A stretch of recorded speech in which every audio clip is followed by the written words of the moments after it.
त्योहार है।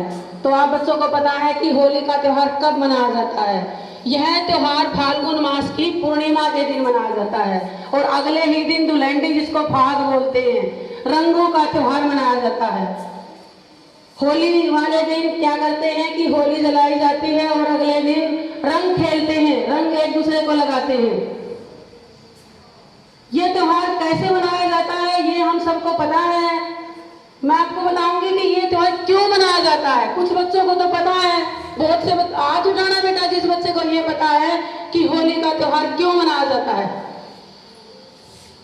शाबाश, बहुत अच्छे बच्चे, हाथ नीचे करो। बेटा होली का त्योहार आप बच्चों को पता है कि रंगों का त्योहार है। इसके पीछे मनाने का कारण क्या है कि हिरण्यकशिपु नाम का एक राजा था। वह ब्रह्मा जी का बड़ा परम भक्त था। उसने घोर तपस्या की और ब्रह्मा जी से वरदान प्राप्त किया। ब्रह्मा जी ने उसने कहा कि मुझे अमर होने का वरदान चाहिए। ब्रह्मा जी ने वो वरदान उसको नहीं दिया, लेकिन वो हिरण्यकशिपु जो था वो बड़ा ही शातिर दिमाग था। उसने क्या कहा कि अगर आप मुझे अमर होने का वरदान नहीं दे सकते तो मुझे आप ये वरदान दें कि मैं न दिन में मरूं, न रात में मरूं, न अंदर न बाहर, न आसमान में, न पृथ्वी पर, और न मनुष्य से और न किसी प्रकार के दूसरे प्राणी से। और ब्रह्मा जी ने कहा तथास्तु, यानी कहने का भाव क्या था कि वो अमर हो गया। अब उसको कोई ऐसी जगह ही नहीं थी, कोई ऐसा रहा ही नहीं, कोई प्राणी तो उसको मार दे। उसको घमंड हो जाता है और वो अपने आप को ही भगवान मानने लगता है और अपने नगर में वो घोषणा करवाता है कि कोई भगवान की पूजा न करे, सभी मेरी पूजा करें क्योंकि मैं भगवान हूँ। वो कहता है हिरण्यकशिपु नाम का जो अत्याचारी क्रूर राजा था, प्रजा उसके भय से उसी को भगवान मानने लगी। फिर उसके घर एक पुत्र पैदा होता है। राजमहल में बड़ा इज्जत का माहौल है, सभी बड़े खुश हैं और राजा भी बड़ा खुश है।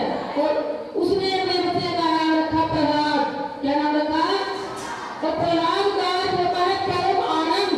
क्या करता है? राजा बहुत ही खुश था, परम आनंद उसको प्राप्त हुआ और उसने अपने बच्चे का नाम रखा प्रहलाद। जब प्रहलाद बड़ा हुआ, 5 साल का हुआ, तो वो गुरुकुल पढ़ने के लिए भेज दिया जाता है। वहां वो क्या देखता है कि गुरुकुल में भगवान की जगह उसके पिताजी की तस्वीर लगी हुई है, मूर्ति बनी हुई है। वहां पर वो अपने गुरुजी से ये बात पूछता है तो गुरुजी बताते हैं कि इस राज्य में तुम्हारे पिताजी ही भगवान हैं। लेकिन वो जो 5 साल का बच्चा प्रहलाद है वो विष्णु भगवान की पूजा करता है, उसी को भगवान मानता है, उसी को पता है कि वही सत्य हमारे भगवान है। लेकिन उसके पिताजी को ये बात पसंद नहीं है।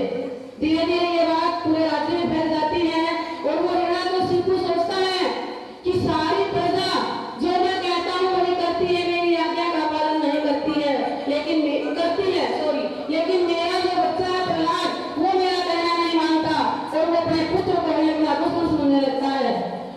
हिरण्यकशिपु जो राजा है वो अपने बच्चे को प्रहलाद को मरवाने के लिए तरह तरह के प्रयास करता है, लेकिन विष्णु भगवान की कृपा से वह बच्चा हर बार बच जाता है। हिरण्यकशिपु की एक बहन थी, उसका नाम था, क्या नाम बताओ शाबाश? होलिका। और उसको वरदान मिला हुआ था कि किसी भी प्रकार की अग्नि उसको जला नहीं सकती। तो वो क्या करती है कि अपने भतीजे को गोद में लेकर के अग्नि में बैठ जाती है और अपने जो वरदान था उसका उपयोग करती है। तो क्या होता है, शाम का समय है, अग्नि में बैठा दिया जाता है और जो सुबह होती है तो क्या देखा जाता है कि जो होलिका थी वो जल जाती है, प्रहलाद जीवित रहता है। तो इसलिए लोगों ने उसी खुशी में कि बुराई का अंत हुआ और हमारा प्रहलाद बच गया, रंगों का त्योहार मनाया। और उसके बाद क्या होता है कि वो राजा बड़ा ही अत्याचारी हो जाता है। फिर विष्णु भगवान नरसिंह का अवतार लेते हैं और शाम के समय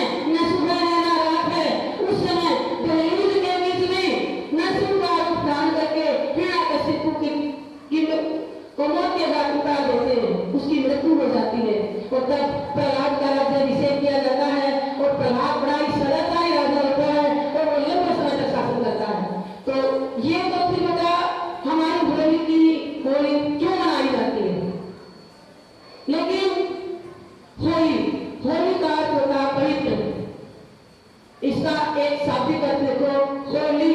होली यानी जो हो चुका है। अपने बड़े व्यक्तियों में कहीं लड़ाई झगड़ा हो गया तो क्या बोलते हैं, छोड़ दे भाई इस बात ना, होली जानी। क्या बोलते हैं, होली जानी, छोड़ इस बात ना। तो होली, होली यानी जो बीत चुका है, जो बातें भुलाने लगे हैं उनको भुला दो, बदले का भाव मत रखो। अब होली जानी हो चुकी है, लेकिन हम हर साल होली जलाते हैं। अब वो होली नहीं जानी, उस होली में अपने जितने भी प्रदर्शन हैं, हमारी जो बुरी आदतें हैं, वो हमने उस होली में, उस अग्नि में प्रस्तुत करनी है। तब हमारा होली मनाने का उद्देश्य सार्थक हुआ। रहा हमारा रंग लगाने का। अभी बच्चे मेरे पास आए, कुछ बच्चे तो रंग लगा रहे हैं दूसरे के। तो बेटा रंग लगाने का मतलब भी नहीं है कि आप एक दूसरे को प्रेम का रंग लगाएं। पिछली सारी बातों को भूल के एक दूसरे से प्रेम करें, गुस्सा ना करें। आपने देखा होगा जिस भी बच्चा बड़ा किसी के मुझे गुस्सा आता है तो उसका चेहरा कैसा होता है, कैसा होता है, चेहरा लाल हो जाता है, उसके नथुने फूल जाते हैं, आंखें लाल हो जाती हैं, आंखों में पानी आ जाता है और उसकी नसें भी नोच करने लग जाती है। तो गुस्सा करने वाले को पहला नुकसान किसका किया, खुद का किया, दूसरे का वो बाद में करेगा। तो इसीलिए ये रंग लगाने